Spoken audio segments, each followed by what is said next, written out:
Hello friends, welcome back to WC24 classes. हमने previous video में class 10 chapter 1 history the rise of nationalism in Europe और जो topic making of nationalism in Europe है उसके MCQ cover कर चुके हैं। इस वीडियो में हम वन वर्ड आंसर और लॉन्ग आंसर को कवर करेंगे। तो लेट स्टार्ट। बेनिफिशियल बन जाए तो लेट स्टार्ट। फर्स्ट क्वेश्चन, पहला वन वर्ड आंसर है। Who was the architect of the Treaty of Vienna 1815? कौन आर्किटेक्ट थे? Metternich. Which dynasty was restored to power in France 1815?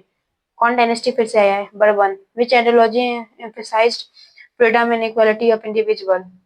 Liberalism. Which document stated that all citizens are equal before law? Napoleonic Code. Who founded Young Italy? कौन young Italy बनाता है? Joseph Mazzini. What does the word liberal mean? क्या मतलब होता है liberal का? Free. A secret revolutionary group from Italy. जो secret revolutionary group Italy का क्या कौन सा था? Carbonari. What was the political group of liberals? क्या पॉलिटिकल गोल था लिबरल्स का? Constitutional government. The revolution of the educated middle class in 1848 is known as February Revolution. Which class opposed aristocratic privilege?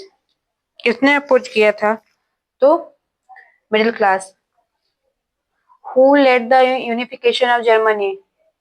कौन unification Germany में led किया था? तो Otto von Bismarck.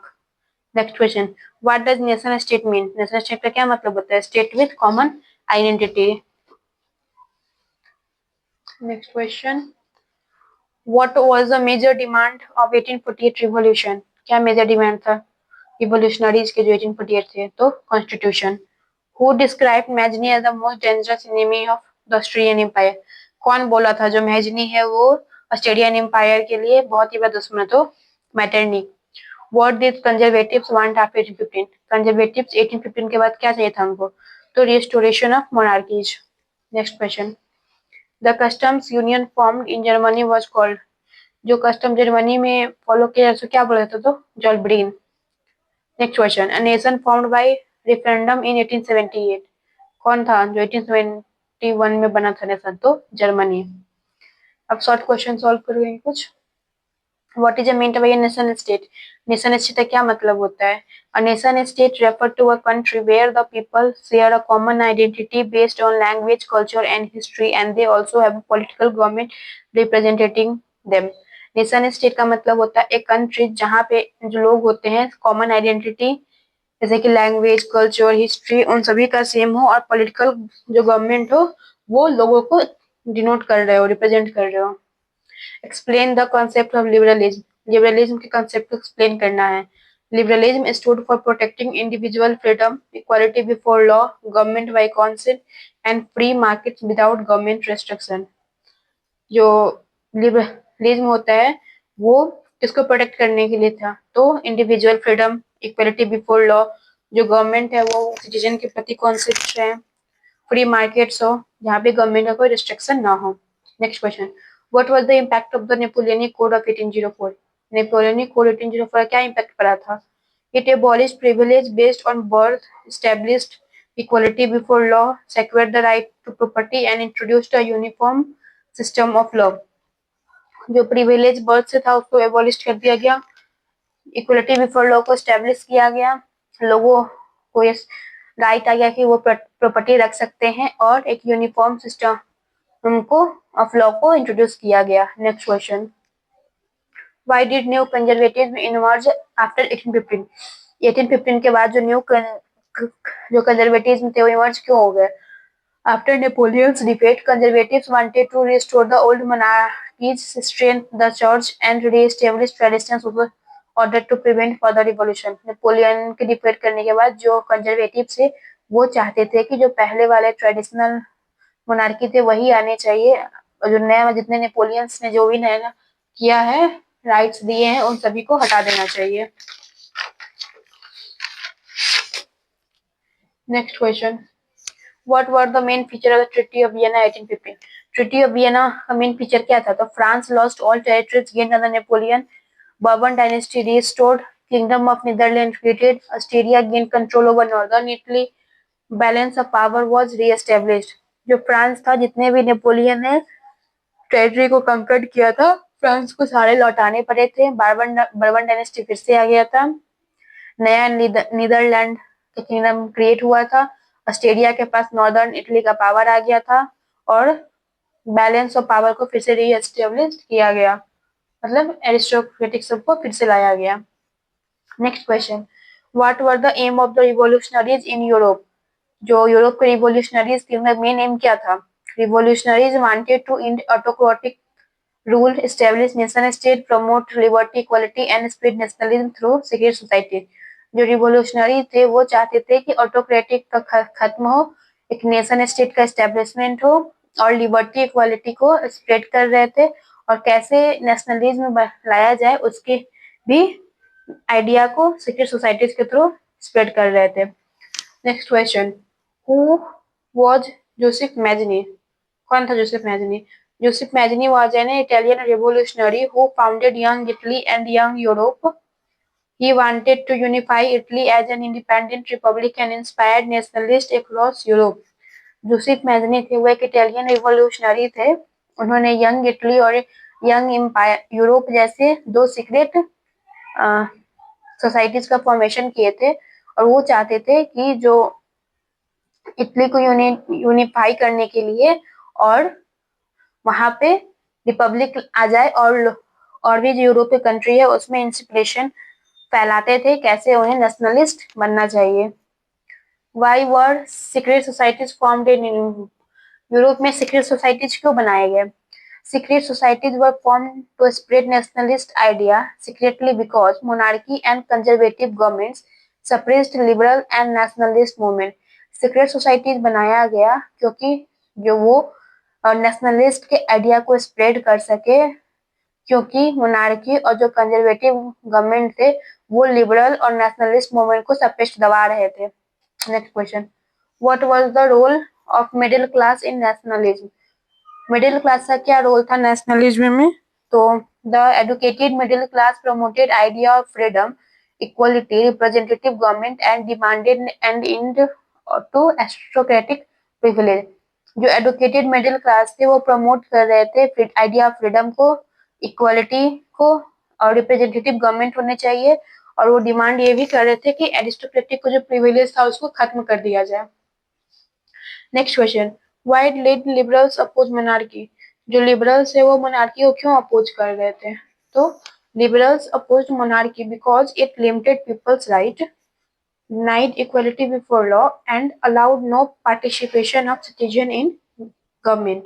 जो liberal थे वो मोनार्की को अपोज इसलिए कर दिए थे क्योंकि लोगों के पास राइट्स नहीं थे, इक्वलिटी नहीं थी, और जो कॉमन सिटीजन थे उनको मतलब पार्टिसिपेट नहीं किया जा रहा था, ना ही उनकी बातें को सुना जा रहा था।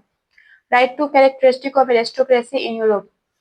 यूरोप की में जो एरिस्टोक्रेसी थे तो दो कैरेक्टरिस्टिक लिखना है। तो पहला, they were land owning nobles with hereditary rights. उनके पास जमीन था, वो जमीन पे रूल करते थे और उनके पास काफी सारे राइट्स थे। They control political and social powers and followed a common style of dress. वो पॉलिटिकल और सोशल पावर यूरोप पे कंट्रोल कर रहे थे और कॉमन एक ही जैसे जो स्टाइल के ड्रेस वो वियर कर रहे थे। Next question, what did freedom of market mean for liberals? Freedom of market का मतलब क्या होता है लिबरल्स के लिए? It means removal of trade barrier such as tariff and creating a uniform currency and system of weight and measure. Next question, what was a Zollverein? A customs union formed in 1834 by Prussia to reduce trade barriers, unify German state and promote economic nationalism. मतलब कि ये क्या होता है, 1834 में बनाया गया था।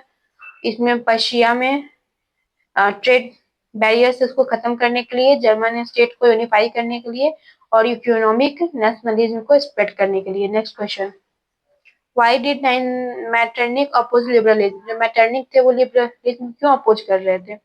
ही believed liberalism encouraged revolution, threatened monarchy and aristocratic power and could break up the Australian empire. उनका मानना था जो लिबरलिज्म है वो इनकरेज कर रहा था, जिसके कारण जो यूरोप के काफी सारे कंट्री में रिवॉल्यूशन किए जा रहे थे और उसके कारण मोनार्की और एरिस्टोक्रेटिक का जो पावर था वो खत्म हो जाता। Next question, why did nationalism rise after the French revolution? French revolution के बाद जो नेशनलिज्म है वो कैसे आगे बढ़ने लगे? The revolution abolished monarchy, introduced ideas of liberty and equality, created mass participation in government and inspired other nations. जब रिवोल्यूशन हुआ था फ्रेंच रिवोल्यूशन, उसके बाद फ्रांस में मोनार्की खत्म हो गया था, आइडिया ऑफ लिबर्टी और इक्वलिटी आया था, और जो गवर्नमेंट थे, मतलब जब वहाँ पे नई सरकार बनी तो उसको देख करके बहुत सारे कंट्री में अगल बगल में इसकी जो आइडिया थे उसके से इंस्पायर्ड हुए लोग। Next question, why did the 1848 revolution take place? 1848 का रिवॉल्यूशन क्यों हुआ था? Because of demand for freedom of press, a constitution, more political rights, and national unification of states like Germany and Italy. क्योंकि लोगों का demand था कि freedom of press होना चाहिए, कॉन्स्टिट्यूशन होना चाहिए, पॉलिटिकल राइट्स होने चाहिए और नेशनल को यूनिफाई करना, मतलब अब जितने भी अदर स्टेट्स थे, कंट्री थे, उनको यूनिफाई करना चाहिए था, उनमें यूनिफिकेशन होना चाहिए था जर्मनी और इटली जैसा। Next question, what was the Frankfurt parliament? Frankfurt parliament क्या था?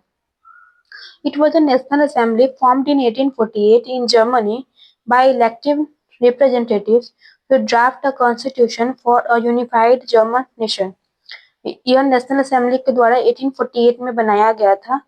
जर्मनी में जब इलेक्टेड रिप्रेजेंटेटिव्स आए थे तो उसके लिए एक कॉन्स्टिट्यूशन का ड्राफ्ट किया गया था, जिसको देख करके वहां पे रूल करना था और जर्मन को एक यूनिफाइड नेशन बनाना था। Next question, why did conservatives allow reforms after 1815? Conservatives क्यों रिफॉर्म 1815 के बाद जो काफी सारे रिफॉर्म्स के लिए अलाउ किए? Answer, they realise that separation alone could not control social unrest. उनको रियलाइज होने लगा था अगर हम अकेले दबाएंगे तो क्या होगा, सोसाइटी कंट्रोल नहीं कर पाएंगे। So limited reforms were needed to maintain stability. इसके लिए काफी सारे रिफॉर्म्स होने चाहिए जो सोसाइटी में पीस को मेंटेन करे, स्टेबिलिटी ला के रखे। What role did culture play in nationalism? कौन से रोल जो थे वो कल्चरल द्वारा प्ले किया गया था नेशनलिज्म के लिए? Language, folk songs, art and history created a sense of shared identity that united people and encouraged nationalism across Europe. Language, folk songs, art, ये सब लाया गया। ये सबको देख करके वहाँ के लोगों को ऐसा फील होगा कि हम सभी कोई एक ही जगह से बिलोंग करते हैं और हम लोग में यूनिटी होना चाहिए, और इन सब कलेक्टिव बिलोंगिंग सबके अंदर लाने के लिए किया गया। ये हमारे वन वर्ड मतलब 1 मार्क्स और 3 मार्क्स से क्वेश्चन कंप्लीट हुए। अब हम लोग लॉन्ग आंसर करेंगे जो 5 मार्क्स के होंगे। Question 1. How did the Treaty of Vienna try to restore Europe to pre-Napoleon period? Treaty of Vienna था वो कैसे यूरोप में प्री नेपोलियन पीरियड को फिर से रिस्टोर किया गया? पहला, रिस्टोरेशन ऑफ मोनार्की, फिर से मोनार्की लाया गया। The bourbon dynasty was restored in France, bourbon dynasty फिर से फ्रांस में आ गया। Traditional monarchy were brought back into many parts of Europe, और यूरोप के भी काफी सारे पार्ट्स में ट्रेडिशनल मोनार्की फिर से आ गया। रीडिस्ट्रीब्यूशन ऑफ टेरिटरी, जितने टेरिटरीज थे जो नेपोलियन के द्वारा किया गया था कब्जा, उसको क्या किया था, बांट दिया गया था।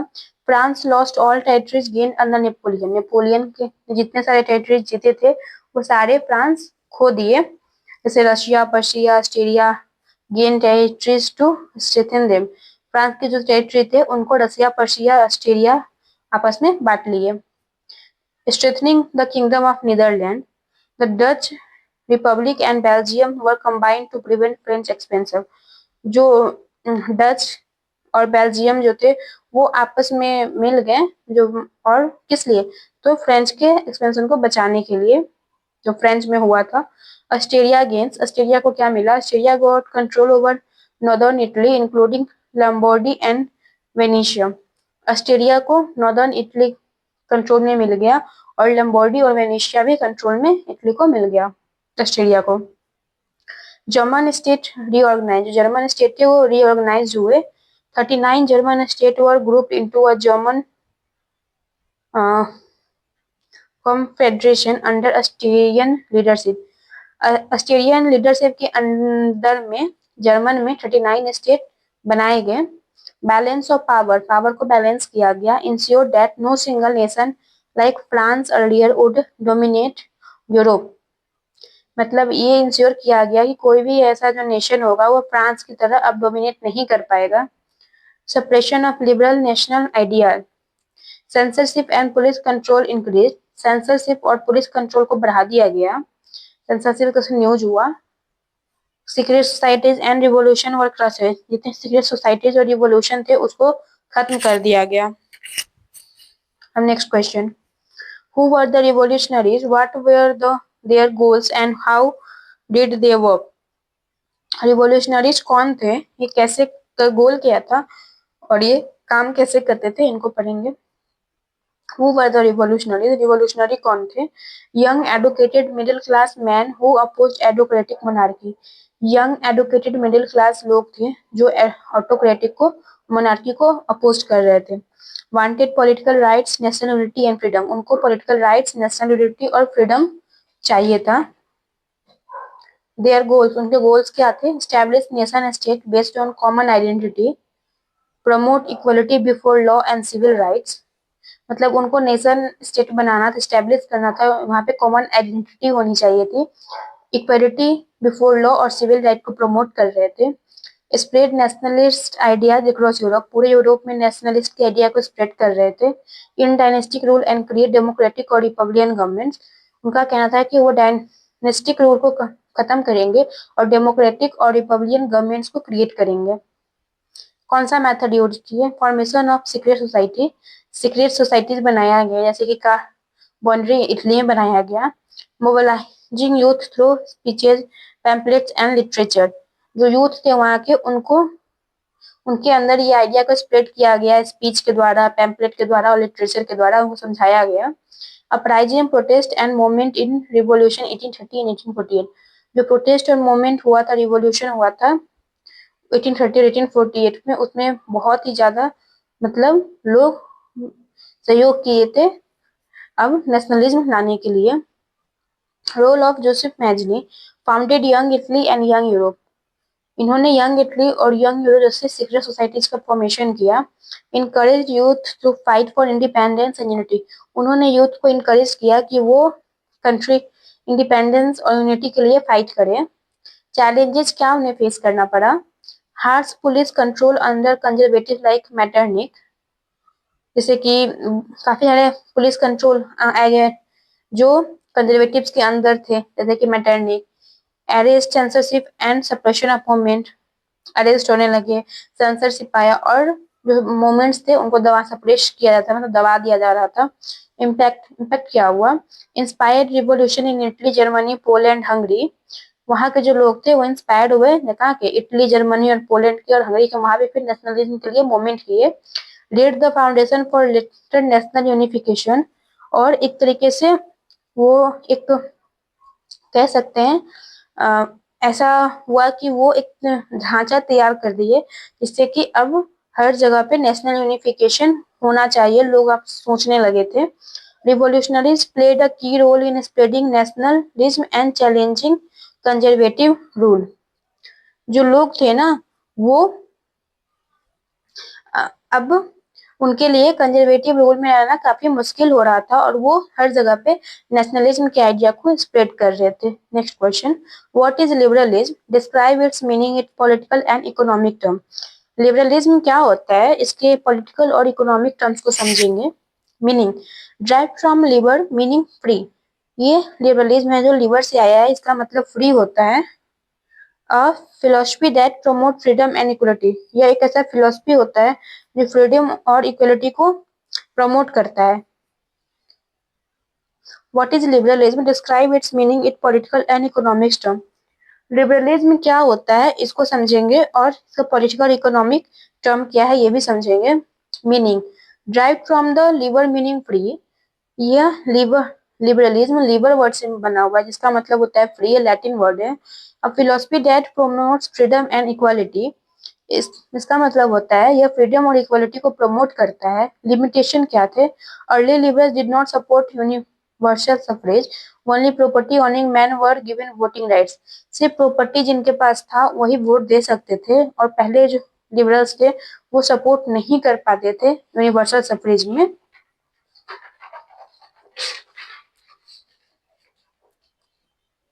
पॉलिटिकल लिबरलिज्म क्या था?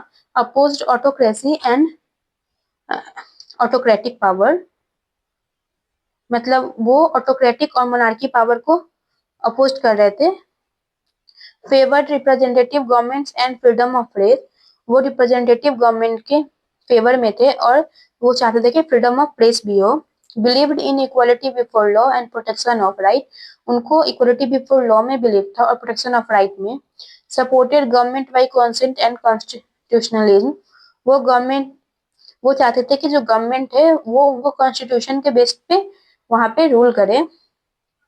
Economic liberalism called for free markets, no trade barriers and no government interference।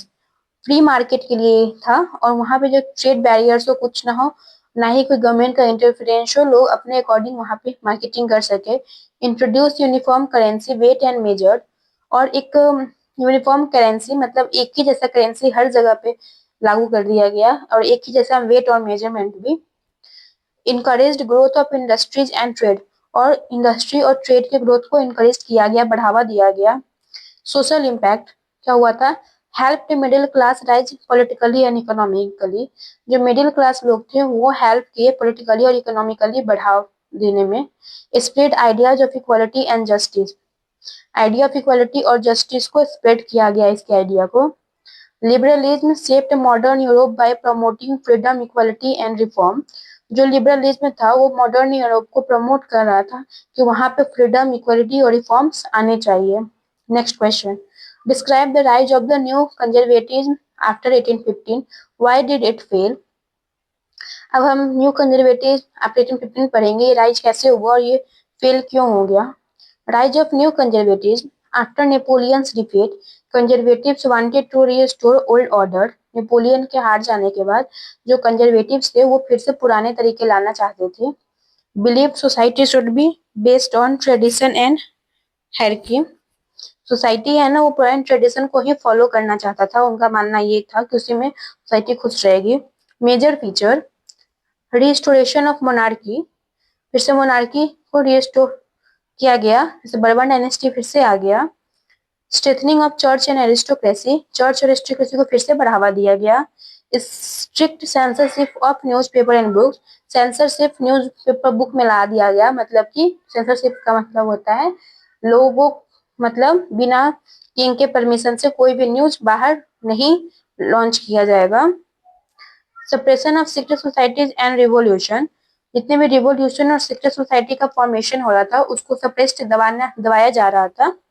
Treaty of Vienna 1815 restored all boundaries, जो भी बाउंड्रीज नेपोलियन के द्वारा ले लिया गया था उसको फिर से बांट दिया गया। Created a balance power against France, France के अगेंस्ट में बैलेंस, बाकी सारे कंट्री मिलके फ्रांस के अगेंस्ट हो गए हुए थे और पावर को बैलेंस करने लगे थे। स्ट्रेथन मोनार्की, मोनार्की को बढ़ावा दिया गया। रीजन फॉर फेलियर, फेलियर का रीजन क्या था? The idea of nationalism and liberalism kept growing, idea of nationalism और लिबरलिज्म अभी भी बढ़ते ही जा रहा था। ये इतना कुछ करने के बाद भी उसके आइडिया कम नहीं हो रहे थे, बाकी हर कंट्री चाह रहा था कि हमारे भी कंट्री में लिबरलिज्म और नेशनलिज्म आए। Middle class student and workers demand right, जो मिडिल क्लास के लोग थे, स्टूडेंट थे, वर्कर्स थे, वो अपने अपने राइट्स के लिए डिमांड करने लगे। इकोनॉमिक हार्डशिप इंक्रीज डिस्ट्रिफिकेशन, जो इकोनॉमिकली और फाइनेंशियली बहुत दिक्कत हुआ, उसके कारण वहां पे क्या हुआ? डिस्ट्रिफिकेशन हो गया। Resulted in wide spread revolution in 1813 and 1814, क्या हुआ? इतना कुछ होने के बाद क्या हुआ? 1830 में और 1848 में रिवॉल्यूशन हो गया। फाइनल इम्पैक्ट क्या था उसका? Although conservatives tried to control Europe, nationalist movement eventually led to unification of Germany and Italy। वहां पे क्या था, जो कंजर्वेटिव्स थे वो ट्राई कर रहे थे कि कैसे वो यूरोप में नेशनलिस्ट मूवमेंट को रोक सके। उसके कारण जर्मनी और इटली यूनिफाइड नहीं हो पाए। Due conservatives could not stop the powerful wave of nationalism. जो न्यू कंजर्वेटिव्स थे वो नहीं रोक पाए, कह सकते हैं जो पावरफुल वेव था नेशनलिज्म का, उसको जो न्यू कंजर्वेटिव थे वो नहीं रोक पाए। और फिर क्या हुआ, वहां सब जितने भी यूरोपीय कंट्री थे वहां यूनिफाइड हो गए, वहां यूनिटी आ गया, नेशनलिज्म आ गया, नेशन स्टेट बन गए। तो ये लॉन्ग आंसर टाइप क्वेश्चन थे। तो हमने एमसीक्यू भी कवर कर लिया अपने प्रीवियस वीडियो में, और 1 word 1 marks 3 marks 5 marks question भी कवर कर लिए the making of nationalism in Europe topic से। अब हम लोग थर्ड टॉपिक अगले वीडियो में कवर करेंगे। और अगर आप लोग को ऐसा लगे कि इस जो मैं पढ़ा रही हूँ इसमें कुछ भी मतलब इम्प्रूवमेंट होना चाहिए, जिससे और भी एग्जाम के बेसिस पे एग्जाम के लिए अच्छा हो, तो आप उसको कमेंट कर सकते हैं। अगर आपको ऐसा फील हो कि जो मैं पढ़ा रही हूँ उसमें और भी कुछ इम्प्रूवमेंट होना चाहिए, जो हमारे एग्जाम के पॉइंट ऑफ व्यू से ज़्यादा बेनिफिशियल हो, कुछ और ऐड करना चाहिए, कुछ और डिक्रीज करना चाहिए, वो सब आप कमेंट में बता सकते हैं। मैं उसी के अकॉर्डिंग आगे फिर करूँगी प्रिपेयर। तो ये तो कंप्लीट हो गया। अब हम लोग नेक्स्ट टॉपिक को अगले वीडियो में कवर करेंगे। Thank you so much. आप इसको रिविजन करो। Thank you.